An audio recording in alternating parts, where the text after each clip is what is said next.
বাংলাদেশ আওয়ামী লীগের রাজনীতি নিষিদ্ধ করা হয়েছে।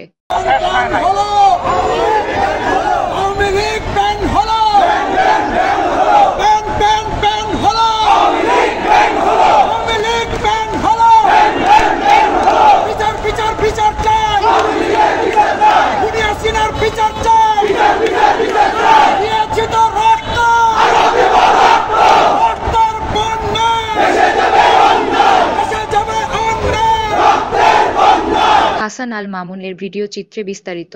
ছাত্র জনতার আন্দোলনে বাংলাদেশ আওয়ামী লীগের রাজনীতি নিষিদ্ধ করেছে বর্তমান অন্তর্বর্তীকালীন সরকার।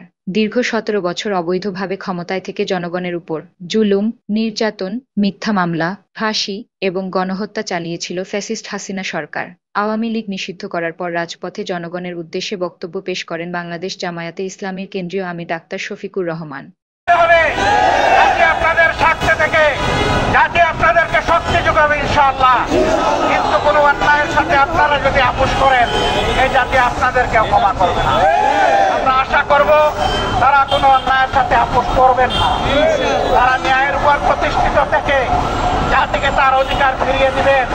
এই অধিকার ডাকাতরা 15.5 বছরে কেড়ে নিয়েছে, আমরা চাই সেই অধিকার জনগণের হাতে তুলে দিতে। তবে যেন তেন ভাবে কেউ যদি ধামাচাপা দিয়ে কূটকৌশলের আশ্রয় নিয়ে কিছু করতে চান, এই বিপ্লবী জনগণ মানবে না। আজকে 2 দিনের ধারাবাহিক কর্মসূচি তার প্রমাণ। সব কিছুকে উপেক্ষা করে দিন রাত বিপ্লবীরা রাস্তায় ছিল, আর তাদের সাথে আমাদের অন্তরাত্মা পড়েছিল। আমরা সবসময় তাদের সাথে সম্পর্ক রক্ষা করে চলছিলাম। আমরা পরিষ্কার বলে দিতে চাই, জুনাইয়া, বাল, বৃদ্ধ, বনিতা, শিশু, মা বোনেরা সহ সবাই যেমন রাস্তায় নেমে এসেছিল, আগামী দিনে যেন আর এমন পরিস্থিতি তৈরি না হয় যে আবার আমাদেরকে রাস্তায় নামতে হবে। রাস্তায় নামার আগেই দাবিগুলো আমাদেরকে পূরণ করে দিয়ে দিবেন আপনারা। আমরা সেই দিনের অপেক্ষায় থাকলাম।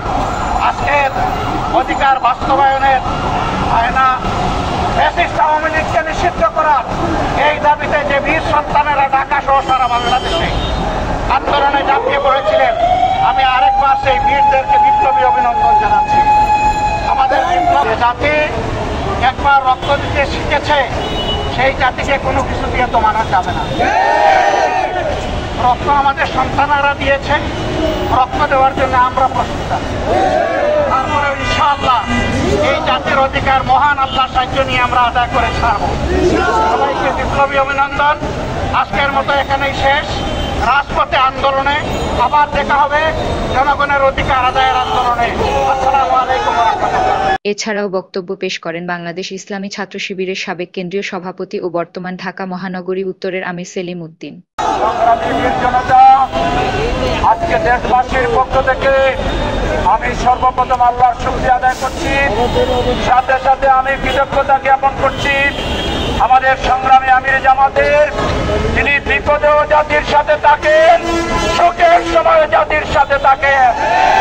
আজকে এই মধ্যরাতে আমাদের কষ্টের সাথে আনন্দের সাথে সহানুভূতি প্রকাশে আসার জন্য তাকে দেশবাসীর পক্ষ থেকে বিপ্লবী অভিনন্দন জানাচ্ছি। সংগ্রামী ভাইয়েরা আমার, আমাদের বিজয় এখানেই সমাপ্ত হয়ে যায়নি, আমাদের যুদ্ধ এখানে সমাপ্ত হয়ে যায়নি। বাংলাদেশ থেকে ফ্যাসিবাদ চূড়ান্তভাবে নির্মূল হওয়া পর্যন্ত আমাদের লড়াই, আমাদের সংগ্রাম, আন্দোলন অব্যাহত থাকবে।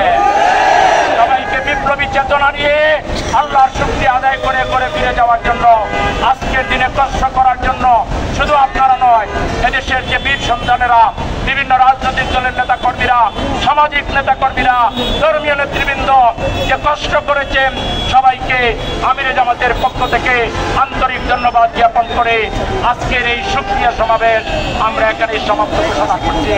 আল্লাহ হাফেজ। আসসালামু আলাইকুম ওয়া রাহমাতুল্লাহি ওয়া বারাকাতুহু।